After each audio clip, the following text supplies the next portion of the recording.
Let's continue studying different theories and approaches. For this time, we will study cognitivism, constructivism, and experiential learning. Let's start. Cognitivism is a response to behaviorism, in which it is stated that people are not programmed animals that merely respond to environmental stimuli.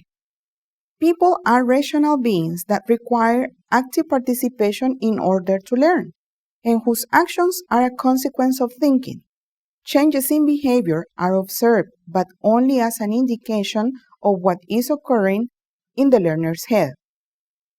Cognitivism uses the metaphor of the mind as a computer. Information comes in, is being processed, and leads to certain outcomes. According to Piaget's theory, human development can be outlined in terms of functions and cognitive structures. The functions are inborn biological processes that are identical for everyone and stay unchanged throughout our lives. The purpose of these functions is to construct internal cognitive structures. The structures, in contrast, changes repeatedly as the child grows.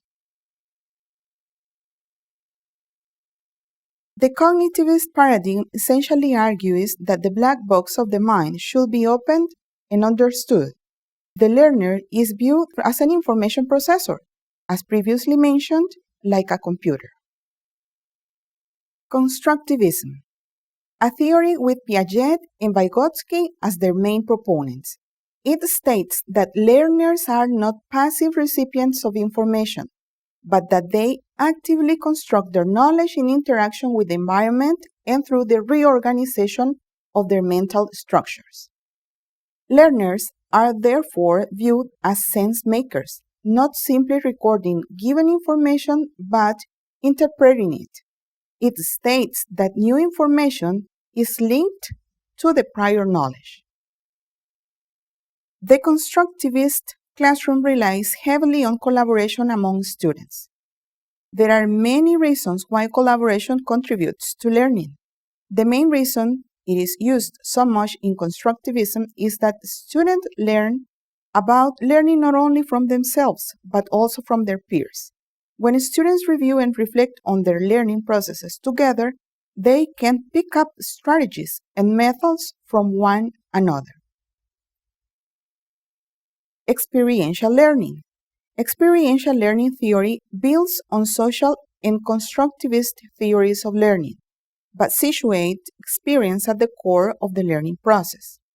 Learning is about meaningful experiences in everyday life that lead to a change in individuals' knowledge and behaviors. Carl Rogers is an influential proponent of this theory, suggesting that experiential learning is self-initiated learning, as people have a natural inclination to learn, and that they learn when they are fully involved in the learning process.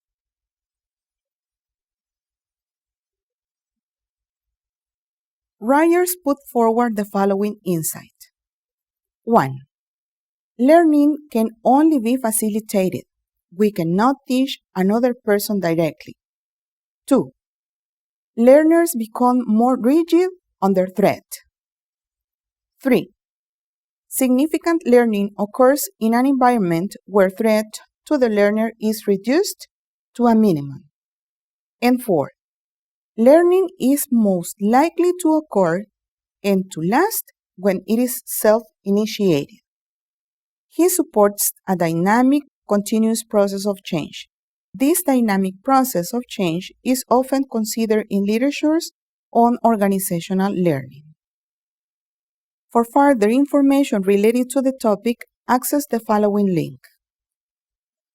Thanks for your attention.